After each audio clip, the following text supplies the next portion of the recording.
thank you for seeing us. Okay, glad to And have you. if you can introduce yourself real quick. Woody Jasper, Woody Jasper. And you has are? been cave diver. Okay. And so when did you start diving? Well, I started diving in 70, 79, open water. Open water. Locally in Florida? Yeah, yeah.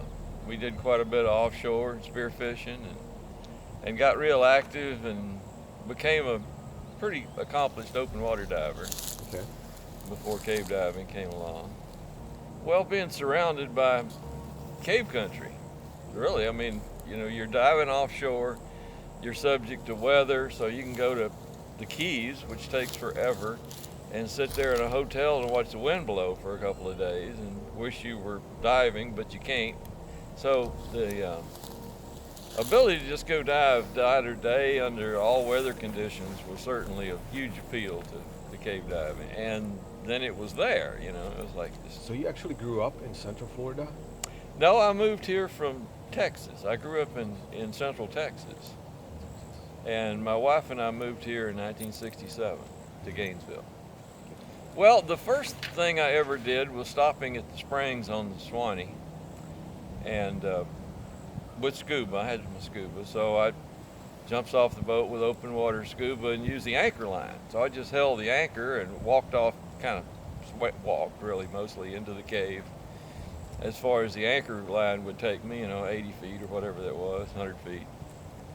And if I got the anchor line, I'm good. I can always find my way back out.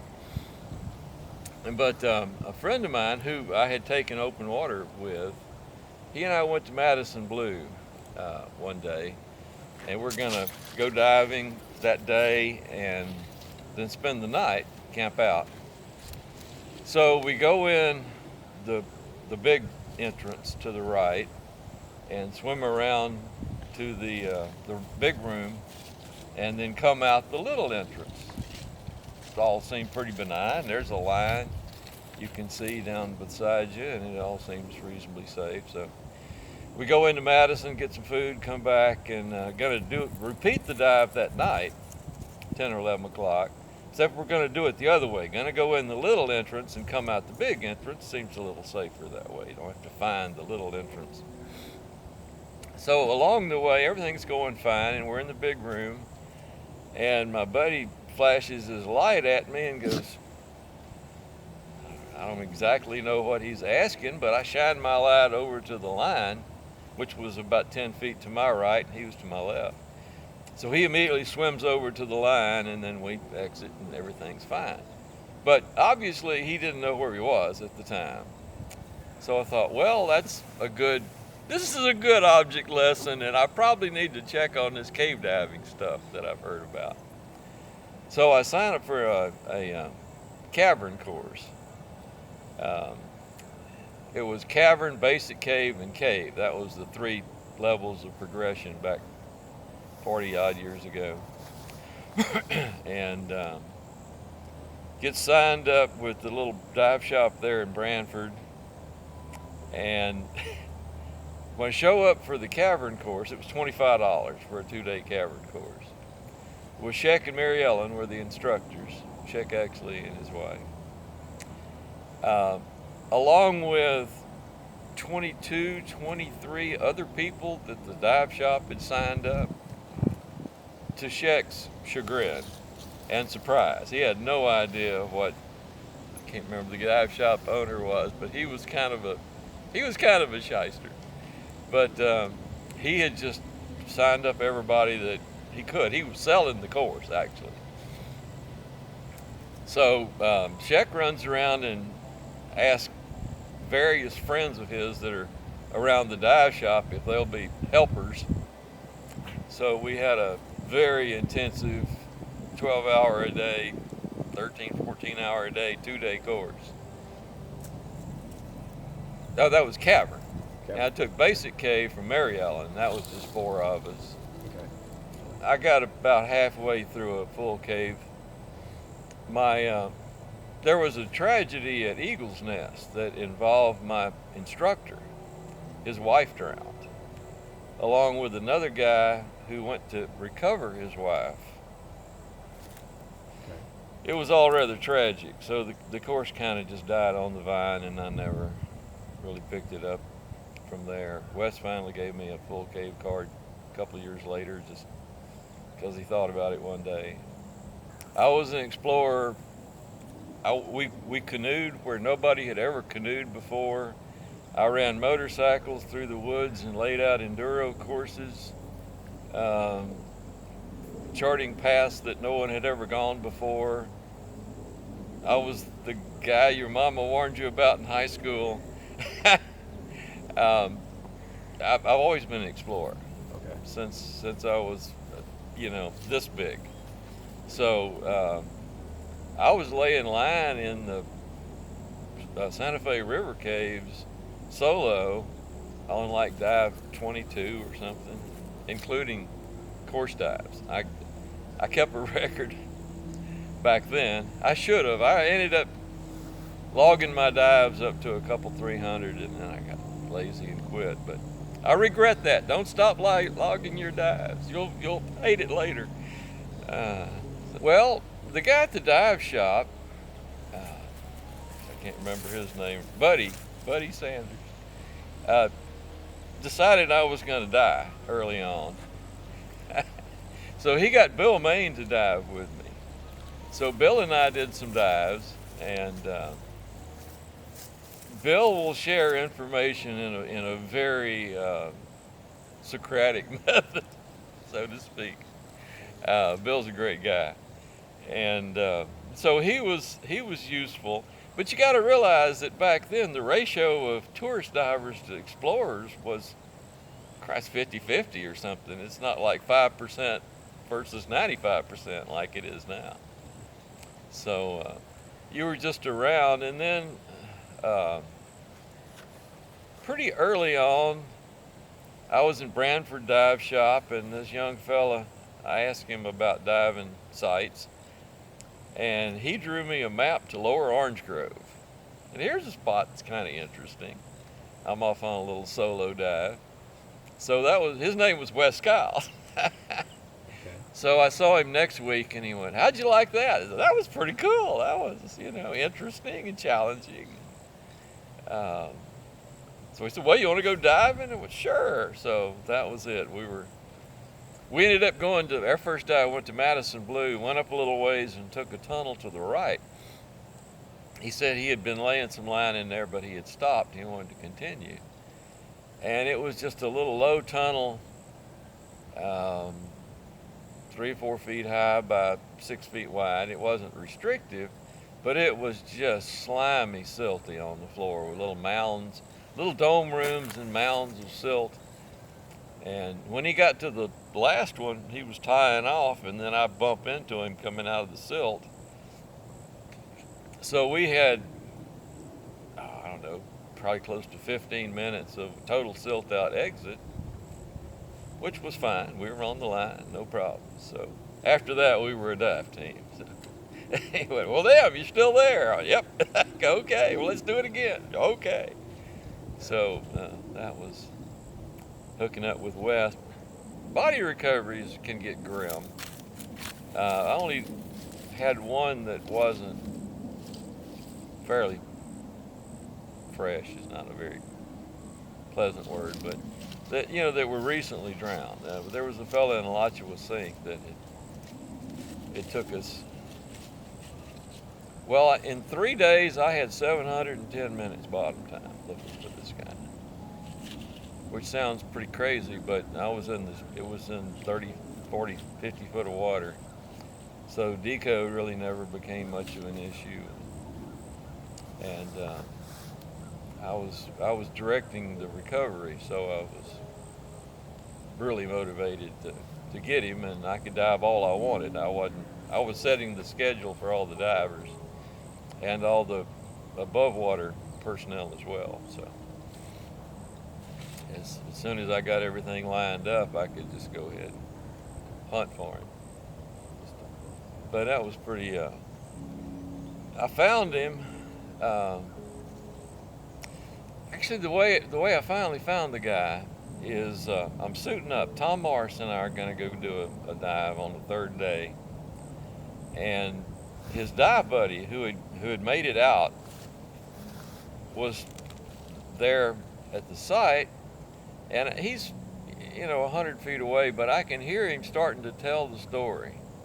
So Jim Taylor's standing there. He's not diving right then. But I said, Jim, go over there and listen to that story again, because every time somebody retells a story, you get, particularly as it develops later, you get more info. And so 5 minutes later, Jim comes back and he said, look, this guy said he hit a wall and was going downhill to his left. Whoa, that's hugely valuable information, because I think I can replicate, if you start here and you hit a wall, where are you? I think I know where he is. So yeah, like 8-10 minutes. Visibility was about 10 inches, probably enough you could read your gauge. And then, so everybody that came and offered to help, I took them up on it, whatever they did. Well, we got metal detectors. Sure, go metal detect. And so on like the second day, the fire department came by, and they, I got the DOT running pumps. Didn't do any good, but it made people feel like something was going on. You got to keep the ball rolling.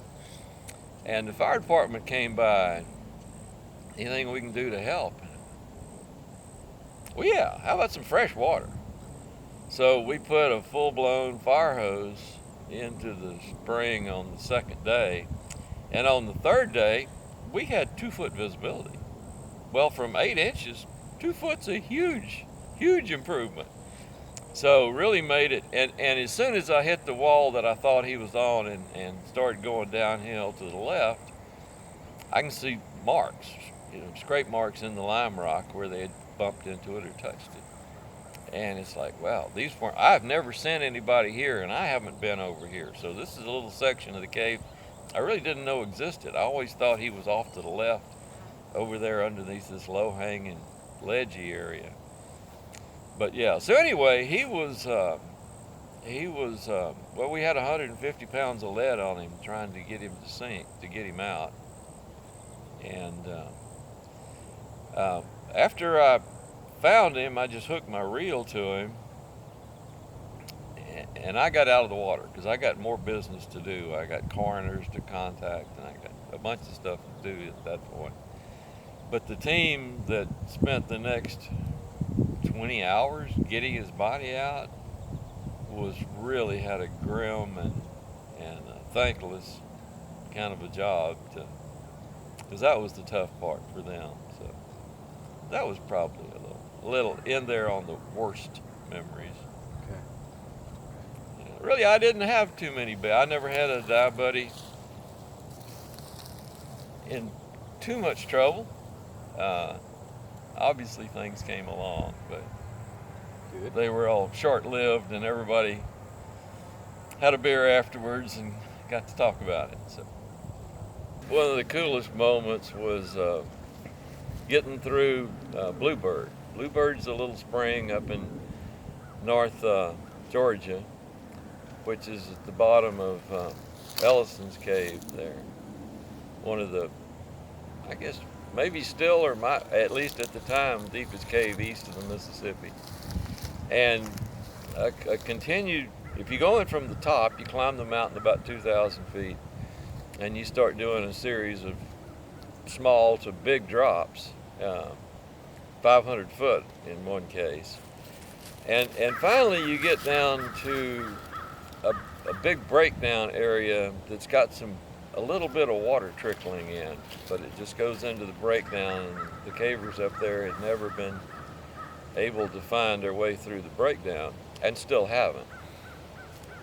But right at the foot of the mountain is this little spring that comes up, a beautiful little pool, fairly small, and not a lot of water, more of a trickle than a regular spring like we would think of it. But obviously that water was coming from the cave. It was about the same amount of water they saw in the bottom of the cave was coming out the spring, and there it is, and it all makes sense. So we went up to dive it, Lamar and I actually, and there was shallow, 20 feet or so, 15, 20 feet deep.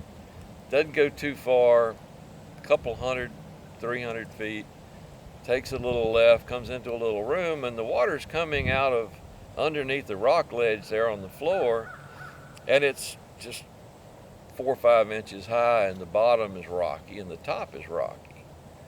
So Martin Farr had apparently come over and tried the dive, and obviously that would be, if you were trying to do something, you would kind of dig down at the bottom, but clearly that wasn't going to work because it was just rock, and we had no way to deal with that. Up on the back of that room, here's the little cave floor. Over here, there's a crack behind a big old rock, and the rock is the size of a diesel truck engine. So I got this tool I had made from an axe head and a piece of flat bar I called Go Forth. So Go Forth and I go over here and start whacking away. There's about a basketball-sized chunk on this rock. If I can break this chunk off, I can maybe get around and get into this crack. And as I'm whacking it, the whole thing is moving. Well, damn. So I get around it on the wall and get my feet behind it and push the whole shooting match out of the way, which was even better than what I had hoped. But the crack is probably 10 feet, vertical crack about a foot wide. And then you got to do a kind of a little twist, and then there's about 8 or 10 more feet of foot-high crack, obviously side mount. And when you come out of that, you're looking at a space 6-8 feet wide by going both directions. And I'm looking around, and I look up, and there's the surface of the water 10 feet above my head. So pop, I'm up into a borehole cave. So that was probably one of the most rewarding, exciting, and productive all at once Nice. things to ever do. And we had about a quarter mile of walking passage. We ended up diving that several times. Ultimately, I ended up diving that in caving gear. I gave up all the cave diving stuff except the tank and regulator. So no wetsuit, coveralls, boots, ready to go caving when I got to the water, out of the water on the other side. So that's pretty stimulating, 56-degree water. So Yes. Doing that without a wetsuit was pretty motivating, but then you didn't have to get out of the water and change clothes and go through all that, and then come back and put a cold wetsuit back on to get out. And like, yeah. Bill Maine rubbed off on me. He was a minimalist. Okay. And so you only took what you had to have. Yeah.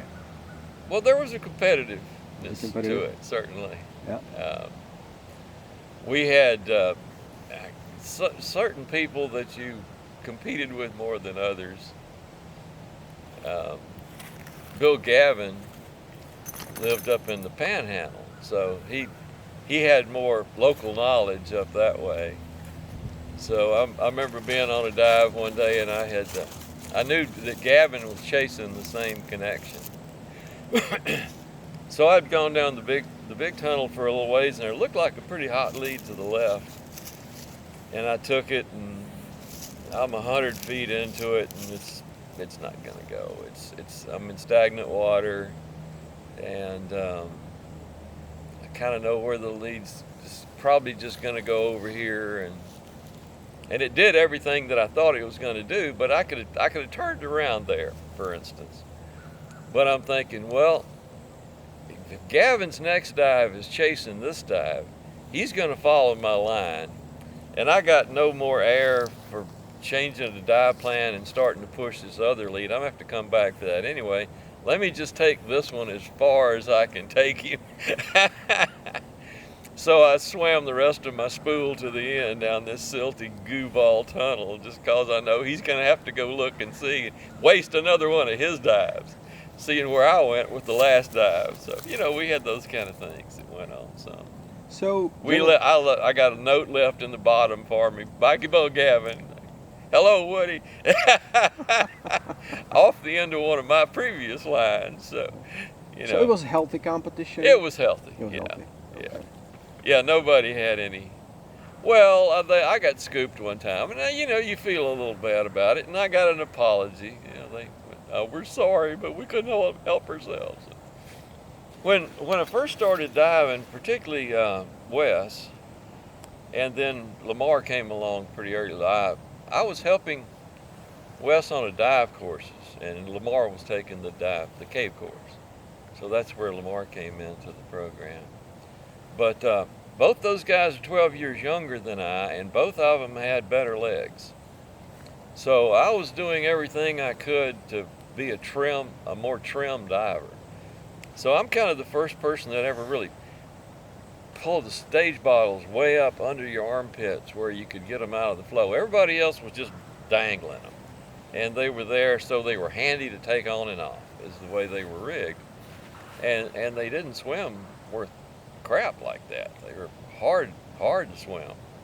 So I was trimmed up, and I didn't say a word to Wes and Lamar about how they could trim up their gear to go faster. Because I was going fast as I could to keep up with him as he was. So you were more efficient in the water? Yeah. Okay. So they caught on after a bit.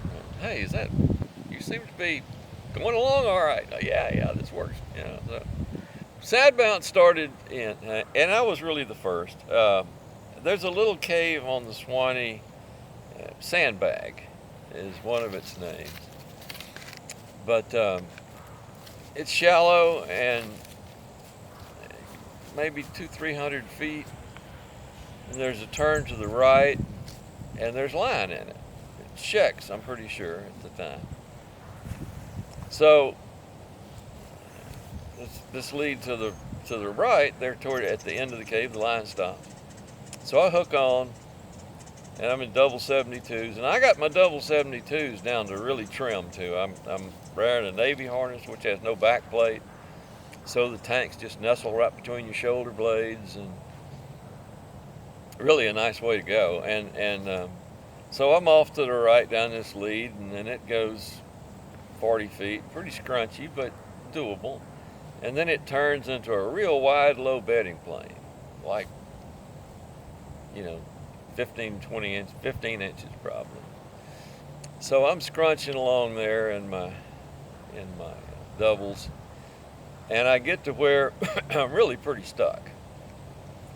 And I can see, man, right, just another 40 feet of that, and I'm going to be in a much bigger area. And it's pretty, and the water's clear, and it's 12 feet deep, and but I'm stuck. Okay. So let me see if I can roll over on my side. Maybe I'll get a little more room. And at this point, the objective is to get out, not to get the rest of it done, because I'm going to have to come back for that with something else. So I get over on my side, and I end up, my light switch was, I had butt mounted my dive light battery. Another thing to get trimmed up, because I was recovering from a bunch of arthritic problems with my legs, my knees in particular. So as a dedicated explorer, it became obvious right away that going way far or way deep was not where I was going to make a mark on cave diving. Because way far was, I did a dive with Bill Main one day, the day after he and Sheck set the world's record at 6,600 feet in Manatee. Bill, and I'm wondering, why is he diving with me today after just setting the world record yesterday? Bill did love his cave diving. But, and going deep. The decade of the 70s, which I was not a part of, I became a cave diver in 1980. The decade of the 70s, deep diving was just the rage. And 360 on air and saluting the flag at dive holder and dying from it was prevalent in the 80s, in the 70s. So that was obviously not a cool way to go. It was dangerous, and you had to terminal decompression, Navy tables will spank you on your deco. So that didn't seem like the way to go. So small, that was what was left. Anyway, so I'm already trying to go small. As trim as I can make my doubles. I got my battery pack mounted on my butt below my double 72s. I got everything trimmed up as much as I can. But I got my switch, on and off switch is on my battery pack, not on the light head. I get rolled over on my side and flip my switch, cut my primary light off. So I got my backups clipped down, pointed up. The last dive I ever did with them like that. So I can't get to them either. So I got no hope of getting the light. And so I'm just sitting there in the dark. And one of kind of my heroes in life was Harry Houdini. And Harry said there's always slack somewhere. So I laid there for probably 5 minutes, just the longest time. I'm just 12 feet deep. I got, 2,500 pounds of air, 2,000 pounds of air at this point. I got plenty of air. I got hours to work this problem out. So I start flipping and wiggling and finding where that little bit of slack was. And I finally got flopped back over and exited the cave. Solo, obviously. So anyway, on the way home, I'm pondering how I'm going to get to this obviously pretty cave that I can't get to. So I'm thinking about it all the way home, and I had just gotten Martin Farr's book, The Darkness Beckons. It had just come out, and I got one of the early editions. And I get home, and I look at every photograph in his book, and just don't see anything I like about the way they've rigged themselves up. My first side mount was actually no mount, like a stage bottle, rigged to come off real easily. So I started no mount was the first rig, and then no mount with the stage bottle. So diving like a stage bottle, you take the stage bottle off. Now you got your single tank with a Y valve, and then after a bit, it just became unnecessary. I really don't have to take that other tank off. It's hair. It's not in the way. It's all trim. And then eventually dropped the Y valve and stopped dropping the tanks and stayed conventional to where kind of side mount went early on. And then, of course, I'm seeing cave that Wes can't get to.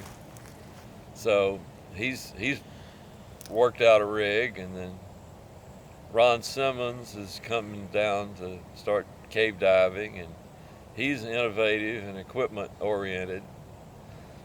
He's built a rig, and Mark Long and Lamar. And so that was kind of the original Mole Tribe, was the 5 of us. And that was when the early 80s? Tom Morris, early 80s? Yeah.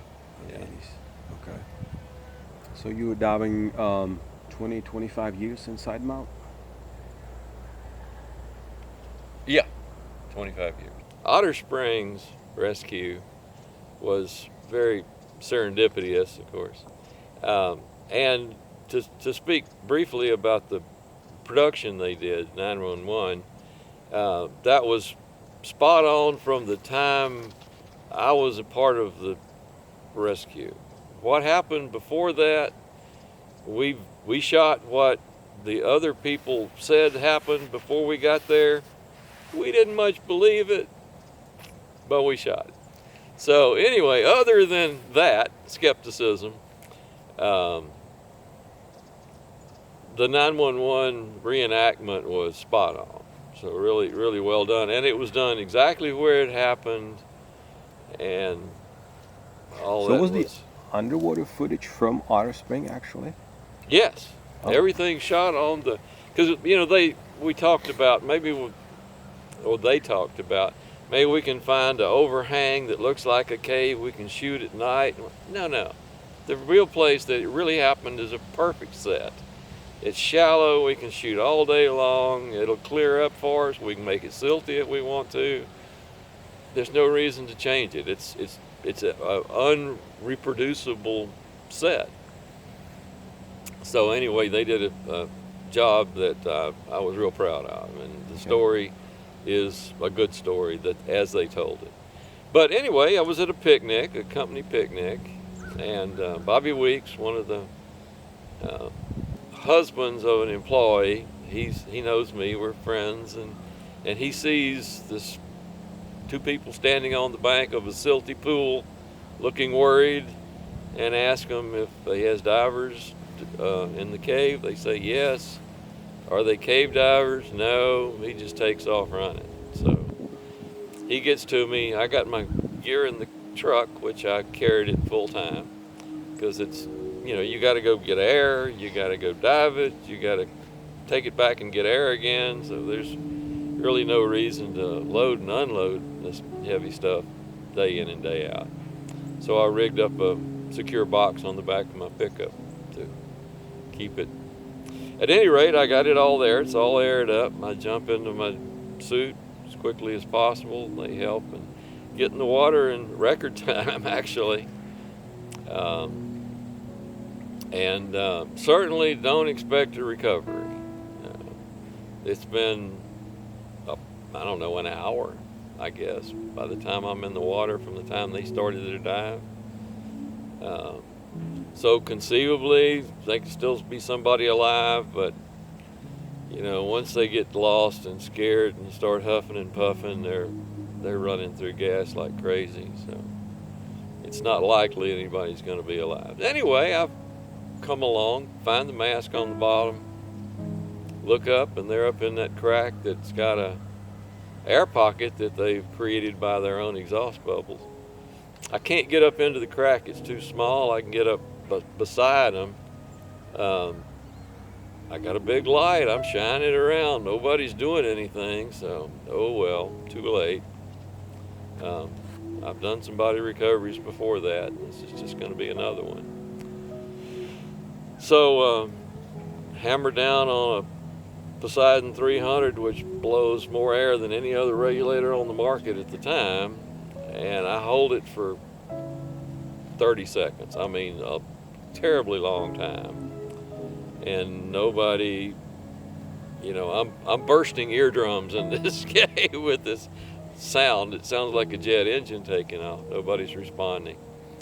I pull this young fella down, and there's truly a difference, and you can tell between a dead person and a live person. I'm not too mystical, but there's something missing in a dead person. They don't feel like a real person anymore. You can handle them and deal with them, and it's easier than if you were dealing with a live person, because you just know they're gone and they feel gone. And I've experienced this above water as well. I've been, strangely enough, around more dead people than most. But the other thing is, I get this, when I pull his head down under the water, I'm pretty sure I felt this little jerk when his face went under the water. Holy mackerel, this guy ain't dead. Try to jam a regulator in his mouth and purge it, and obviously not gonna work. I mean, it's just obviously not gonna work. So all I can do is just haul ass with it. About 20 feet down, 15 feet down to the floor, and 100 feet back to the cave entrance, maybe 120. And then 40 feet back up to the surface. I go as fast as I can go. And I don't stop for chest compressions or anything. I just got to get him to the surface as quickly as I can. So I tear him out of there and hand him to my wife and Bobby Weeks, who are both standing there on the surface. It's something my wife tells me later, that when I go into the water, and she's down there with me, obviously, and there's a spring full of, it's a campground, lots of people. Apparently she shouts out to the crowd, "Anybody here with kids? My husband's going to be back in a few minutes with dead bodies. So if you don't want your kids to see dead bodies, you might want to leave now, because he's going to be back with dead bodies in a minute." So she apparently had a lot of faith in me succeeding anyway. But Anyway, I hand him this guy, and they drag him up to the shore and immediately start chest compressions and have success, as the story goes. So I go back to get the second guy. Not sure he's going to be dead at this point. This is, I'm hurrying. So I get up there and I head up to the crack to him, and his hand is waving around at me. So he's recovered from all the air I had blown up into that air pocket when I was there the first time. And he's as cool as a cucumber. I give him a regulator, and he drops down into the water, and we're there in the water, foot below his air pocket. And I don't do anything. I'm just like, okay, let's just be cool here and see how he's doing. And finally, he just goes, "What? What are we waiting for?" So we just casually swim out. He's a big guy, so I certainly don't want any altercations to go on, or keep it as slow and calm. There is a line in the cave that doesn't go all the way to the entrance, as is convention. But right toward the end, I see his watch catch on the line. He's swimming right beside it. And he catches and he's tugging. I go, oh no, here's where the trouble starts. And he just looks around and goes, swims calmly off. So it's like, good grief, he is the coolest dude. But anyway, he swims out of the water, out of the cave, completely unscathed. He's got a headache, probably a CO2 headache. He's complaining about a headache. Other than that, he is absolutely fine. And I go back for the third guy, and he had continued on into the cave. They swim away from the silk cloud, which is the wrong direction, but it's really the way they do, open water divers, when they're lost. Anyway, he's long since dead. He's got silt settled on him, and I bring him out pretty casually. Nobody called for help, by the way. This is all just Bobby figures it out, and I confirm that's what's going on, and they're just standing there on this bank going, oh, ha! As a little aside, the guy that was standing on the bank, the guy that swam out to begin with, he's there with the instructor, and it all goes. Anyway, if we're doing the reenactment, a couple days into it, he's there, and he's talking to me one day. He says, by the way, I owe you an apology. And I went, yeah, what for? He says, when you came down there, I'm standing there talking to, can't remember her name, the lady. I said to her, wonder what that old guy thinks he's going to do. I'm real sorry about saying that. But anyway, I had an option. I could have grabbed a tank or two and thrown my harness on over my bathing suit and been completely discombobulated. Nothing would have fit right. It would have saved me 5 minutes, maybe, getting in the water, but I would have been completely out of whack. And I'm thinking, if there is any reason that I've got people alive and I got to do business with them, I can't be out of whack. I got to have my gear properly fitting, like I dive it, and my buoyancy like I know how it's going to run. And I don't want to start this project. There's 3 of them to begin with. I don't want to start this project not completely rigged to go cave diving properly. So yeah, that was a consideration. If it'd been one person that had just swam in 5 minutes before, I might have done it differently, just grabbed a tank and gone for it. But being as it was, that was a consideration that was enough to make me want to have everything like it needed to be. So there was no fear being attacked by a panic diver? Or not really. I mean, I was aware it was a potential consequence. Okay. Certainly. Would you do it again? Sure. Yeah, well, awesome. That's No, but those kind of dives and body recoveries as well are very they're technically challenging in some cases. Of course, I didn't do the easy ones back then. When I was kind of the lead rescue diver for 10 years or so, if it was somebody who was, 50 feet down somebody else can go get that guy. I don't need another number. But if it's, like Debbie, the little girl that was lost in Orange Grove, she had been found, and it was clear that she was going to be back in a little tunnel. There was going to be a silt out on the recovery, and so you're prepared for that kind of thing. But after Tom Morrison and I went back, Tom had a great idea. Was let's hook a line between the two of us. We had about an 8-foot heavy cord, and we'll clip it to each other, and then I can deal with the body. He can stay on the line, and all I got to do is it's always going to be hooked to I'm hooked to him. It's right here, so I can let go completely. Don't worry about where the line is, and I did. I had to move her several times out of cracks and being hung up and dealing with all that in the silt out, which was the case. So anyway, fretting about that for a week afterwards, I just kept going, there's got to be a way that we know we're not on a sideline, that we know we're on the main line. And I chomped around that for a week straight, just couldn't get it out of my mind. And that next weekend, I'm going to be diving with Wes.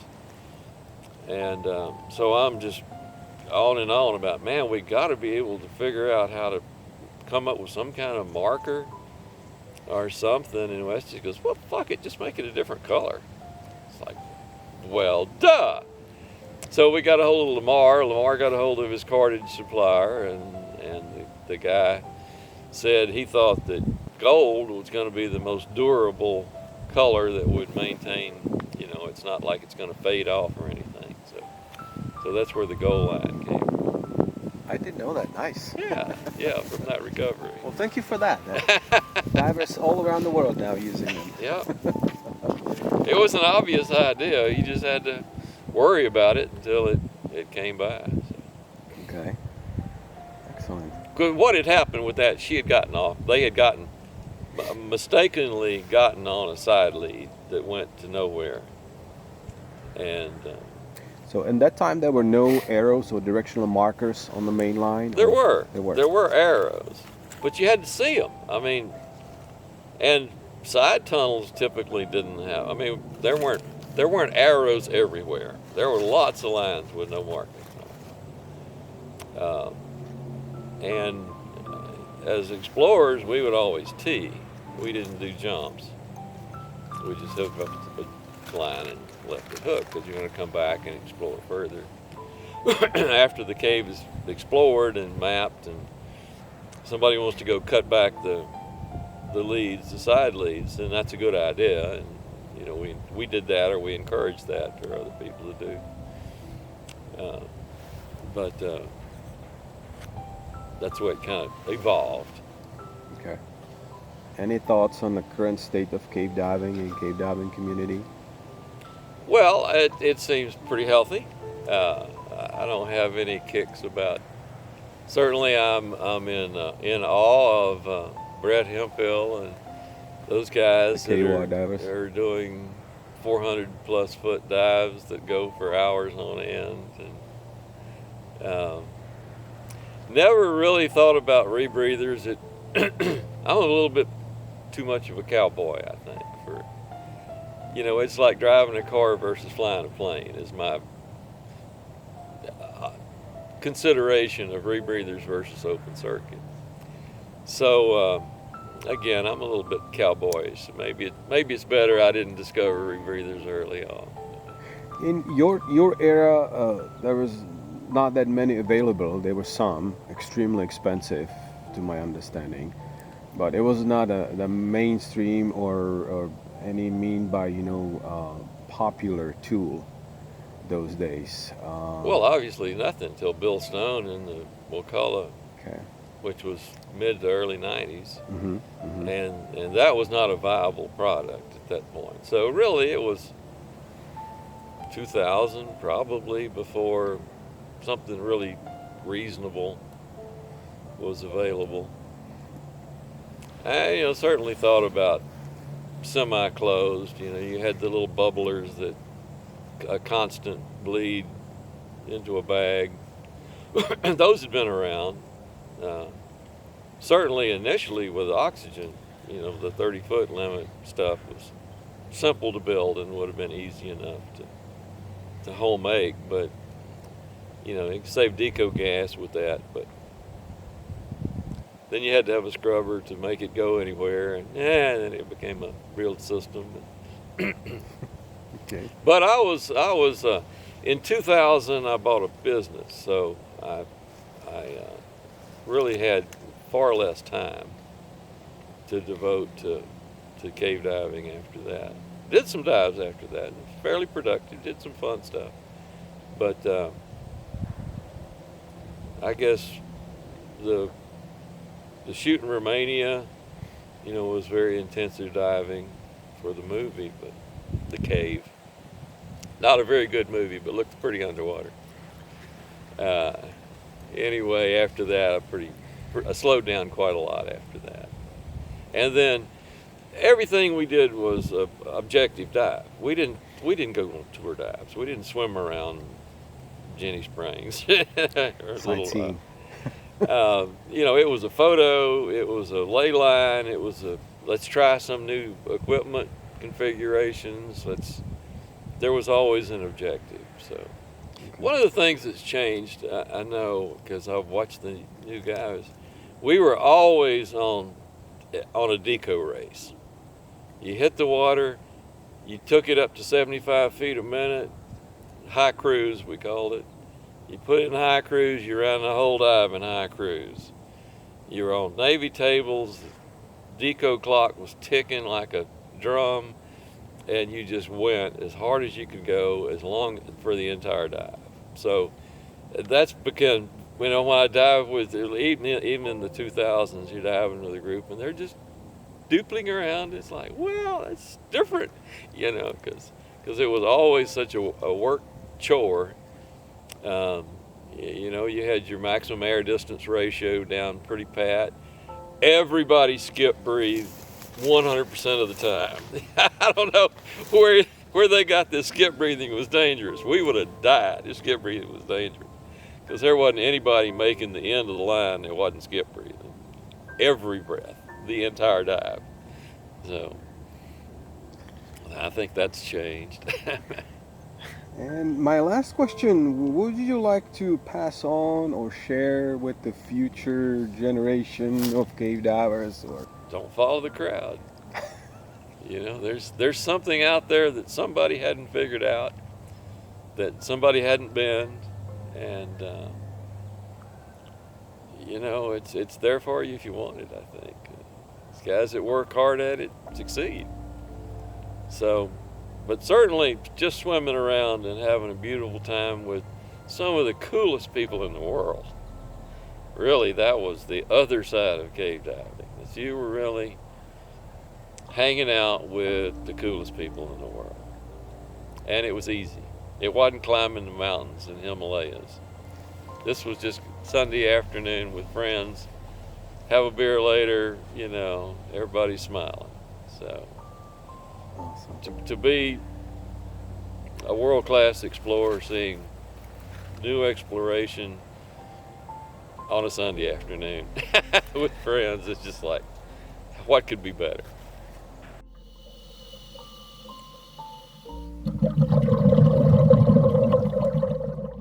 It's possible I haven't made my last cave dive. I keep saying that. I'd like to go swim around a little.